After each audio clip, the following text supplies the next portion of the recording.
नमस्कार, मैं गौतम कुमार, आप सभी का स्वागत है।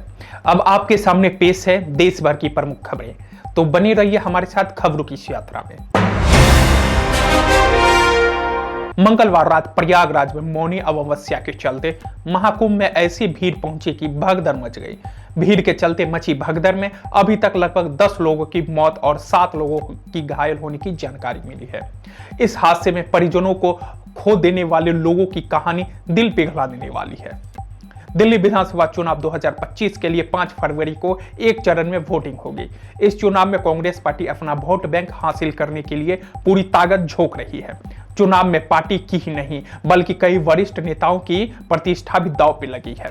कांग्रेस ने इस चुनाव में सुल्तानपुरी से जय किशन, बल्ली रामन से हारून यूसुफ पर दांव लगाया है। मौनी अमावस्या पर महाकुंभ में मची भगदड़ को लेकर सीएम योगी आदित्यनाथ ने लखनऊ में बड़ी बैठक बुलाई है। 5 कालिदास मार्ग स्थित सीएम आवास पर DGP Prashant Kumar, ADG law and order Amitabh Yash समेत कई बड़े अधिकारी मौजूद हैं।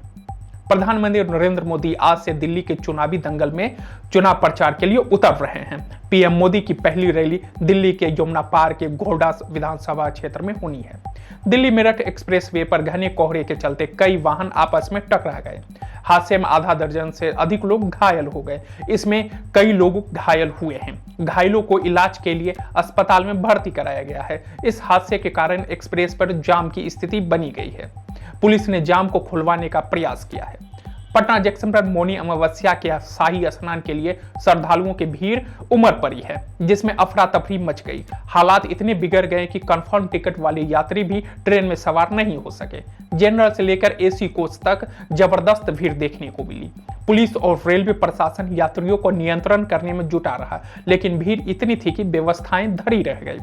चित्रकूट में एक दर्दनाक हादसा हुआ जब श्रद्धालुओं से भरी पिकअप कालीघाट मणिकापुर में पलट गई। इस हादसे में 11 लोग घायल हो गए, जिसमें से एक की हालत गंभीर है। सभी घायलों को मणिकपुर सामुदायिक स्वास्थ्य केंद्र में भर्ती कराया गया है। पिकअप प्रयागराज जा रही थी और उसमें कुल 28 लोग सवार थे। घटना बाद मौके पर हड़कंप मच गया। घायलों को तुरंत अस्पताल में भेजा गया। कर्नाटक के मुख्यमंत्री सिद्धरमैया ने मंगलवार को कहा कि उन्हें मैसूरी जमीन घोटाले में कोर्ट ने न्याय मिलने पर भरोसा है। इस मामले में मुख्यमंत्री सिद्धरमैया और उनकी पत्नी बीएम पार्वती आरोपित हैं। कर्नाटक हाईकोर्ट की धारवाड़ पीठ ने मैसूर शहरी विकास प्राधिकरण मामले की सीबीआई से जांच की मांग की है। अमेरिका के रोग नियंत्रण और रोकथाम केंद्रों के कर्मचारी को सोमवार को ट्रंप ऑफिस द्वारा WHO के साथ सभी तरह के काम बंद करने का आदेश दिया गया है।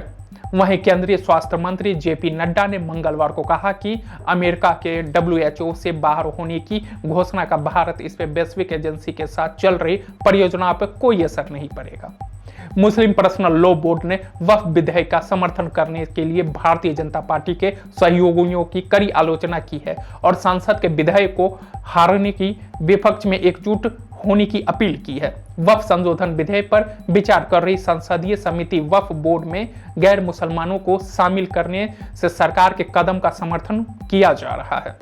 कर्नाटक के तुमकुरू स्थित अंतराहल्ली औद्योगिक क्षेत्र में एक फैक्ट्री में बॉयलर में मंगलवार को विस्फोट हो गया, जिससे 102 श्रमिकों की मौत हो गई। पुलिस के अनुसार विस्फोटक शाम करीब 5:30 बजे हुआ।